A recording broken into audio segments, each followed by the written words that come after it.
Hey guys, Tbull here. Today we're checking out the new Tier 8 Asian destroyer, Chung Mu. Deng Chai Chang there on the screen. He's the commander I got. We got Bill Sims and Old Man Bay on the Inspiration Standard Destroyer build. I like that build on a lot of, or at least the Inspiration package on a lot of destroyers. Sims, of course, you get a nice boost to the HP. It's the most, it's by tier. So as a percentage, you can actually get a huge HP boost by using Bill Sims. And in fact, I think he's probably arguably stronger of a destroyer inspiration than Bay is actually, who Bay is obviously the destroyer concealment expert or inspiration. So people obviously use Bay a lot on their destroyers. Check out Bill Sims, especially if you got him at a high level. Anyways, Chung Mu, I got this set up a little bit more towards the torpedoes. We'll go over the stats a little bit here in a moment. But my Tier 7 Xin Yang, it's a hybrid build, but I think it leans just a smidge to the guns, okay? Now, these Asian destroyers are destroyer players' destroyers, right? You need to know how to use torpedoes. These are deep water torps, which basically means that, number one, we can't torp destroyers, all right? So why is this a destroyer player's destroyer? Because once you figure out how to play destroyers, you figure out we kill enemy destroyers with the main guns, not with the torpedoes. The majority of destroyer players, just watching them play out in the wild, they usually rely on the torpedoes first and then panic when they've realized shortly after launching them that they've missed. Oh no, I better start shooting.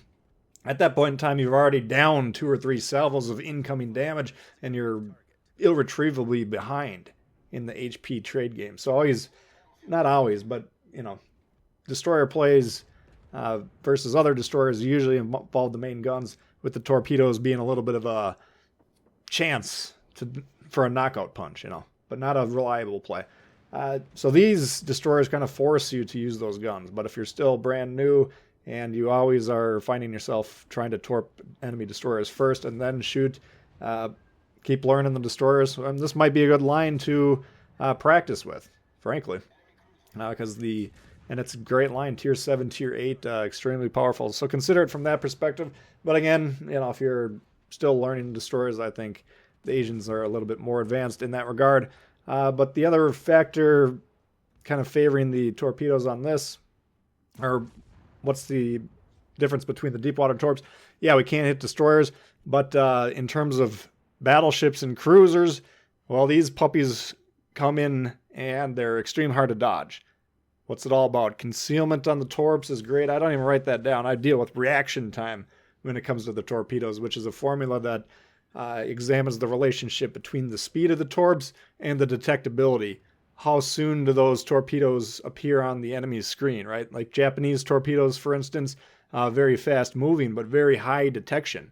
So they can actually often be somewhat easier to dodge. Maybe not Shimakaze torps, but a lot of the Japanese torpedoes, once you get good at them, you can have some success dodging those. These things, very low detection. We'll see hitting these cruisers multiple times here, where very often cruisers that are pointing towards you to begin with are almost impossible to hit. But you can see we got one there on the Martel. We'll get one later in the game as well. That's due to the reaction time. These torpedoes, I can't even remember. It was like 0.8 kilometers, I believe, which is next to no distance in this game. That's how far away they'll first appear on the enemy's screen, and then due to the speed, 70 knots with this Deng Chai Chang slot 1 boost to the torpedo speed. Ooh, now we're talking about reaction times 4.4 seconds. Nearly impossible to dodge, okay? Often when we're talking about like a Japanese destroyer, again, we'll go back to that, we're talking about 8, 9, 10 second reaction time. So basically these things appear out of nowhere and then they hit hard. Whew. The torpedoes, the damage per minute actually, and why I'm favoring the torpedoes on the Chung Mu a little bit more than the Xin Yang. We got the second highest torpedo damage at the tier so far, at least out of the ones that I got. Okay, I got Sumner, Yugumo, Hayate, Jutland, Z46, Elbeen, Delny, and now Chung Mu so far. So that's what I'm comparing the damage per minute stats. Only dwarfed by the Yugumo, and barely. Yugumo's 144,000 per minute, 137 on this. A lot of the other ones is down in the 90s, down in the 70s. So we're talking huge damage per minute. Now, Obviously, torpedoes strikes are a randomized game, but it's the comparison with the damage per minute with the torpedoes is how much damage you're throwing out in there, right? Sometimes it'll hit, sometimes it won't. But the more potential damage you can put out into the board, the more dangerous this thing is. So it's extremely dangerous with the torpedoes. And a lot of games, I still try and do my objectives. I try and capture the bases, try and capture the destroyers and spot and all that stuff. Of course, that doesn't change. But a lot of games, I'm finding more torpedo hits than my average. I'm just saying, wow, we're landing a lot of those shots. It's because we got great range on them. We got 10.5 kilometers on this thing. We got the speed. I told you 70 knots in the water. The reaction time, nasty. All right, so we're going to be picking up some damage here and often some devastating strike type damage with these torps. And we got the reach to do it well. We're kind of doing our own objectives. Now the guns are still they're performing pretty well. In fact, the HE damage per minute on this build, we're still basically tied for third. The Delny is just a slight edge with the HE damage per minute, but the Sumner crushes and the Hayate still quite a bit better. All right, probably by about a third or so. But those two, and then other than that, everything else HE damage lower than this. Okay, now the AP damage are a little bit more middle of the pack. Now, if we compare that to the other guy, the gunboat guy, I can't remember his name on this Asian one, we can then actually surpass the Hayate with the HE damage and will still be above average with the AP damage. So if you do want to lean into the guns here, that's an option. And I didn't point this out yet, but this is actually a Fletcher class type ship. So usually going into it, I would probably favor running up the guns, but I'm just telling you, the torpedoes on this thing are nasty to deal with. And the beauty of the Chung Mu and these Asians is if you happen to have the line progressed, it's such an unpopular line due to the difficulty with the torpedoes and not being able to torp the other enemy destroyers. This thing's never going to get nerfed, all right? Unless it's like 5 dudes playing it and they're all pretty good. That's a possibility, but I don't think they're going to have a big enough impact on the ecosystem that Wargaming is going to be like, oh, Christ, we got to fix these things. So I think it's going to remain relatively strong for quite a while. I could be wrong. It could be they'll still go after the lesser played ships, even if they're still outperforming. That's a possibility. But even if they tuned it down slightly, I think it would still be performing pretty well. So definitely digging the Chung Mu. But the guns, pretty good. All right, now we're not talking like Sumner, which has an extra gun, quicker reload, and whatever else. And Hayate, that's the recent Japanese. It's a destroyer, but it kind of favors the guns a little bit more, and a lot of players realize that one can out damage this one as well with the guns. But other than that, we're competitive in all aspects. Other key stats that I like: speed, 38 knots in the water, nice quick speed, not the fastest on the block, of course, but good speed. And concealment, 5.2. We can hang with the best of the best. AA, something that's lacking a little bit.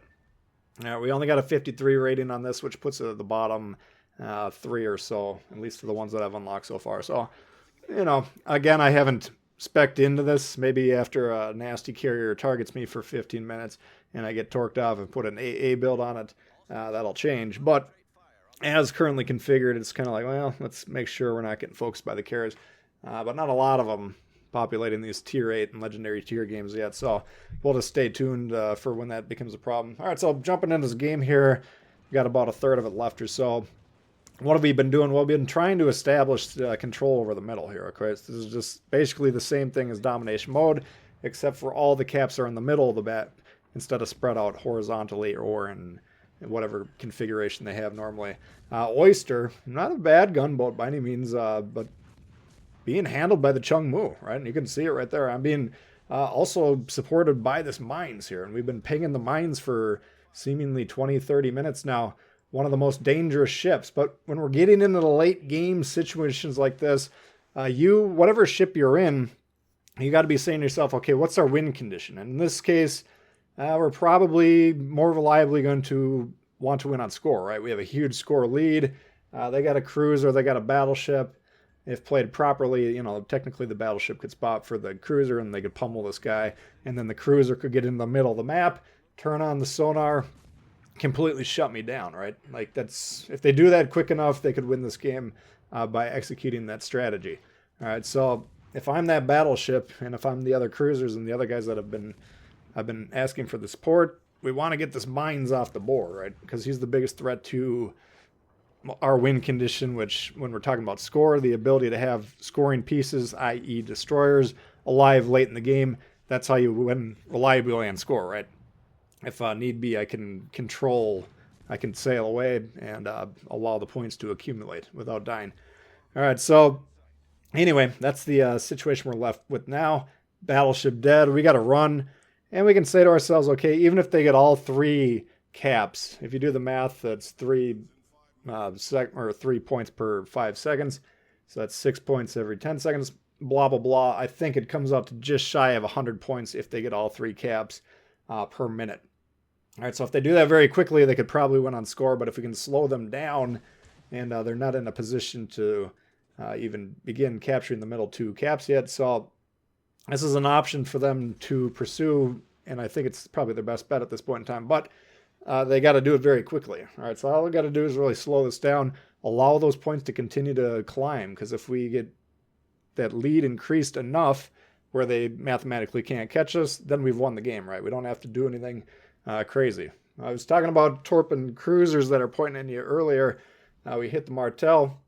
Here's another set. I don't think this is the one that actually hits them. I think we actually zone this gap right here, just trying to make sure that the gap we're going through right now. I think we launch another set through there later. And here's a good example. There's a reset. I'm going behind the island. I knew I was going to drop spot before he could shoot me.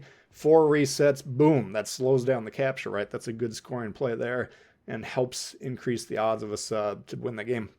But now we're just going to sail off, and when the torpedoes are loaded again, we'll, as I was saying a moment ago, throw them into the gap, whether or not we see the cruiser or not, because the only way we can lose the game now is if he comes charging through there, sailing through there, finds us, shoots us dead. That's the play they got to do. They can't win on score at this point in time. They got to realize that and just come and try and kill me or see if they can bait me into like shooting. A lot of people can't sit still for 5 minutes and win just by sailing off. So, you know, you can always try and tease them into shooting you.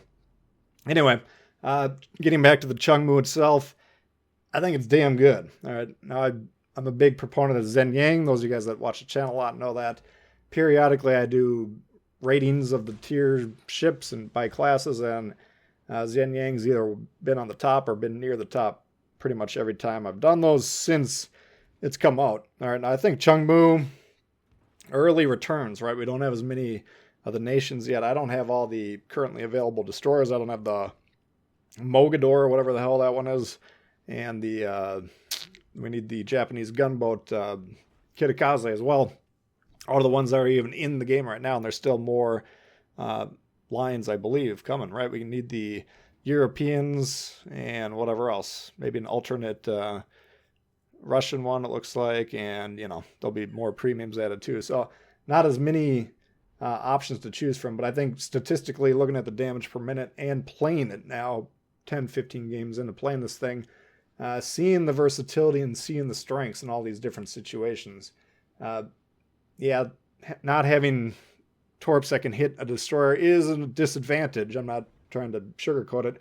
It is a disadvantage in the destroyer v destroyer fight, but not as big as one as many players would assume, right?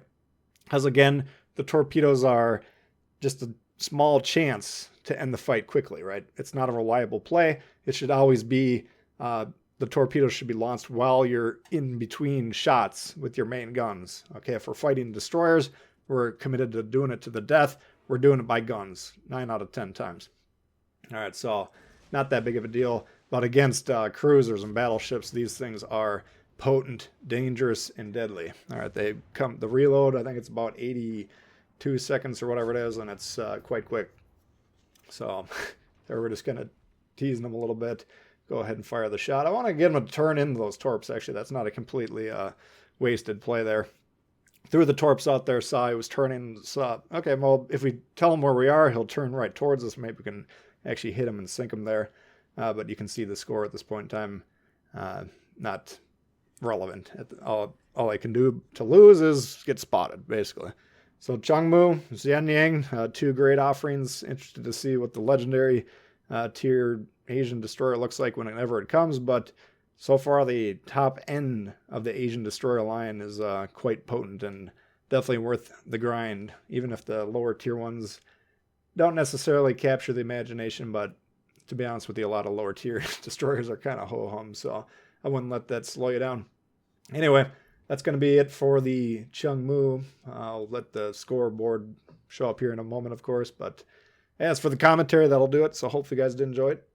If you did, please hit the thumbs up. New to the channel, consider subscribing. Lots of World of Warships coming all the time. Questions, comments, leave below. Love to hear from you guys, and we'll see you later. All right, peace.